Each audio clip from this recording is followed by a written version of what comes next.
Elon Musk एक ऐसा इंसान जो एक बार किसी काम को या क्रिएटिविटी को सोच लेता है तो उसे करके ही दम लेता है। बस इस आदमी को कुछ सोचने की देरी होती है। इधर इस आदमी ने सोचा नहीं कि उधर उस काम को सच कर दिखाने के लिए पूरी जी जान लगा देता है, क्योंकि इस इंसान के मन में एक ही बात बैठी हुई है, वो है कि असंभव कुछ भी नहीं है। तो दोस्तों, आज के इस वीडियो में हम जानेंगे इलॉन मस्क द्वारा खोली गई वो सभी कंपनियां जिनसे वो अरबों रुपए कमाते हैं। इलॉन मस्क अधिकतर दुनिया के भविष्य को लेकर सोचते रहते हैं। बचपन से ही 10 साल की उम्र में उन्होंने इतनी किताबें पढ़ ली थी कि जितनी एक ग्रेजुएट लेवल का इंसान भी नहीं पढ़ पाया होगा। 12 साल की उम्र में गेम खेलते हुए घर पर कंप्यूटर से एक गेम बना डाला और उस गेम को उन्होंने $500 के अंदर पहली दफ़ा एक ऑनलाइन कंपनी को सेल कर दिया। इसका मतलब यह है कि इंसान किताबों को पढ़कर, सीखकर, समझकर खुद भी बहुत कुछ कर सकता है। फोर्ब्स के अनुसार आज इलॉन मस्क 21 सबसे प्रभावशाली व्यक्तियों में से एक हैं। एक बात वो हमेशा कहते रहे हैं कि प्रॉब्लम सबसे बड़ी परेशानी नहीं है, बल्कि उस प्रॉब्लम का सॉल्यूशन ढूंढना सबसे बड़ी परेशानी है। अपनी इसी सकारात्मक सोच और बुलंद हौसलों के चलते तथा असफलता से बिना डरे इस इंसान ने स्पेसएक्स नाम की स्पेस एजेंसी बना दी। जो काम नासा नहीं कर पाया वो काम इस इंसान ने खूब सारी किताबें पढ़कर तथा इंटरनेट से तमाम जानकारियाँ जुटाकर एक रिसोल्यूबल रॉकेट बनाकर रॉकेट की दुनिया में क्रांति ला दी। सदी में ऐसे एक्स्ट्राऑर्डिनरी क्रिएटिव माइंड तथा सकारात्मक सोच वाले इंसान 3 या 4 ही पैदा होते हैं। रिस्क और सक्सेस को लेकर क्रिएटिव सोच वाले इस इंसान की सफलता और फेलियर की कहानी लोगों में बहुत बड़ी प्रेरणा डालती है। इलॉन मस्क की पूरी कहानी रिस्क, फेलियर और सफलता इन 3 पहलुओं के इर्द गिर्द घूमती नजर आती है। तो चलिए जानते हैं इस महान इंसान की अद्भुत सोच, कामयाबी और संघर्ष की अनोखी दास्तां। इलॉन मस्क का जन्म 28 जून 1971 को साउथ अफ्रीका के प्रेटोरिया शहर में हुआ था।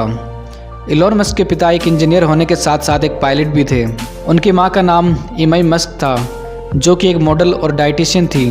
किताबें पढ़कर उनसे नई नई जानकारियां जुटाना न सिर्फ इनकी यह हॉबी और दिलचस्पी भी थी, बल्कि आगे चलकर किताबें पढ़ना उनका जुनून बन गया और इन्हीं किताबों की ज्ञान की मदद से उन्होंने अविश्वसनीय और अद्भुत काम कर डाले।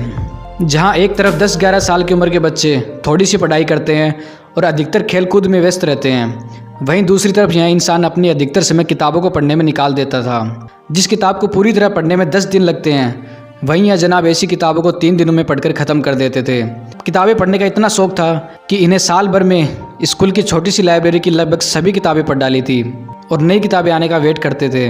किताबें पढ़ने तथा उन किताबों से ज्ञान हासिल करने में इस जुनून के चलते 10 की उम्र में उनको कंप्यूटर चलाने तथा सीखने के प्रति बहुत रुचि हुई, जिसके चलते किताब पढ़कर 12 साल की उम्र में एक छोटी सी प्रोग्रामिंग सीखकर ब्लास्ट नाम की एक गेम बना डाली।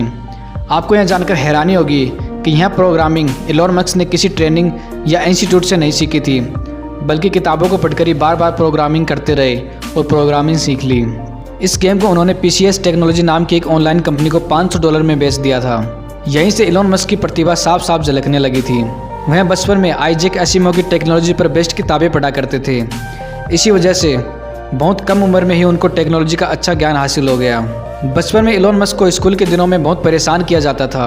एक बार तो कुछ लड़कों के ग्रुप ने उन्हें सीढ़ियों से धक्का दे दिया और उन्हें तब तक मारा जब तक वह बेहोश नहीं हो गए। इसके चलते इलॉन मस्क कई दिनों तक हॉस्पिटल में भर्ती रहे।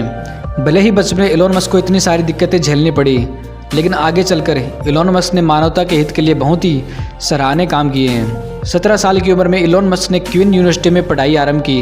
वहाँ पर 2 साल पढ़ने के बाद वह यूनिवर्सिटी ऑफ पेंसिल्वेनिया में शिफ्ट हो गए। यहाँ पर इलॉन मस्क ने 1992 में फिजिक्स की बैचलर ऑफ साइंस की डिग्री हासिल की।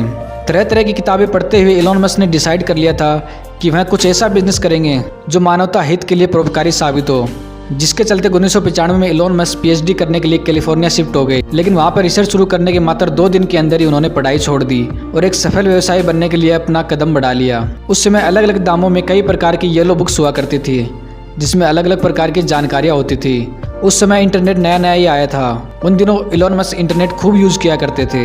इंटरनेट की अहमियत को जानने समझने के बाद इलॉन मस्क ने अंदाज़ा लगाया था कि आने वाले समय में इसका बोलबाला रहेगा, जिसके चलते इलॉन मस्क ने येलो बुक की तमाम जानकारियाँ लोगों तक आसानी से पहुँचाने के लिए इंटरनेट का सहारा लिया। यानी इन सब को इंटरनेट पर डाल दिया ताकि हर कोई फ्री में जानकारियों को हासिल कर सके। इसके लिए उन्होंने अगस्त 1995 में इलॉन मस्क ने अपने भाई के साथ जिप्टो नाम की एक सॉफ्टवेयर कंपनी शुरू की, जिसे आगे चलकर कॉम्पैक्ट नाम की दिग्गज कंपनी ने $307 मिलियन देकर खरीद लिया था। इस कंपनी के बिकने के बाद इलॉन मस्क को अपने 7% शेयर के हिसाब से कुल $22 मिलियन मिले थे। इसके बाद इलॉन मस्क ने इन पैसों में से $10 मिलियन का इन्वेस्ट करते हुए एक फाइनेंशियल सर्विस देने वाली कंपनी X.com को स्थापित किया। X.com एक तरह का ऑनलाइन बैंक था जो इलॉन मस्क के द्वारा स्टार्ट किया गया था। एक साल बाद यह कंपनी कॉन्फिनिटी नाम की एक कंपनी के साथ जुड़ गई। कॉन्फिनिटी मनी ट्रांसफर सर्विस देने वाली वही कंपनी है जिसे हम आज पेपैल के नाम से जानते हैं, और तब से लेकर आज तक भी पेपैल इंटरनेशनली तौर पर लोगों के बीच मनी ट्रांसफर का सबसे लोकप्रिय माध्यम रहा है। इसके बाद 2002 में eBay नाम की एक बहुत बड़ी ऑनलाइन शॉपिंग कंपनी ने इसे $15 बिलियन की एक अविश्वसनीय रकम देकर खरीद लिया। इसमें इलॉन मस्क को $165 मिलियन मिले। इलॉन मस्क पेपैल में सबसे बड़े शेयर होल्डर थे। मानवता हित के लिए एक विजनरी सोच रखने वाले इलॉन मस्क धरती पर बढ़ते पोल्यूशन और गर्मी की वजह से वह समझ गए थे कि मानव भविष्य खतरे में है।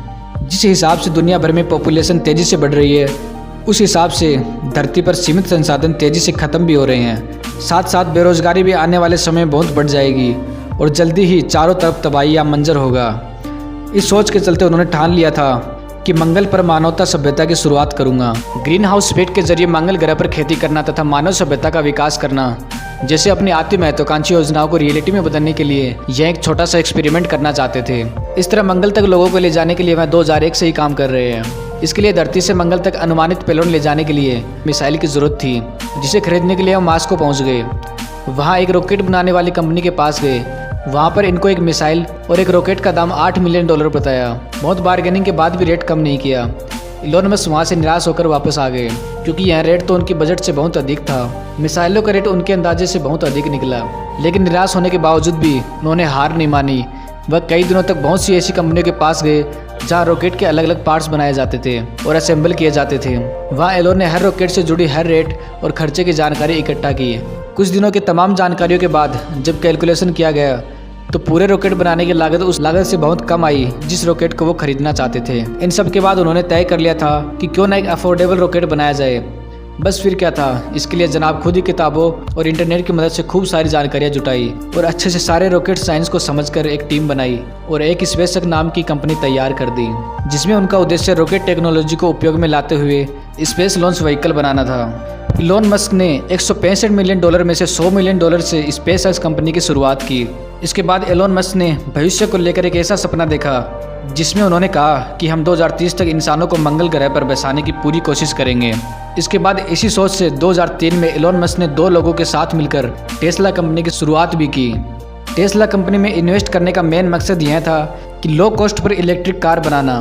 टेस्ला कंपनी के इलेक्ट्रिक कार की खासियत से पूरी दुनिया वाकिफ़ है। स्पेसएक्स ने 2006 में अपना पहला रॉकेट लॉन्च किया। लॉन्च के 41 सेकंड बाद वो रॉकेट ब्लास्ट हो गया। इसके बाद फिर से खूब पैसा इन्वेस्ट करके दूसरा रॉकेट बनाया और लॉन्च किया। इस बार रॉकेट अंतरिक्ष तक तो गया लेकिन ऑर्बिट तक नहीं जा पाया। इसके बाद फिर तीसरा रॉकेट तैयार किया और लॉन्च किया। यह रॉकेट तो स्पेस में जाते ही ऑफ रूट हो गया। एक तो रॉकेट के लगातार फेलियर और ऊपर से इतने रॉकेट्स बनाने तथा लॉन्च करने में इतना पैसा खर्च कर चुके थे कि स्पेसएक्स कंपनी अब दिवालिया होने की कगार पर पहुंच गई।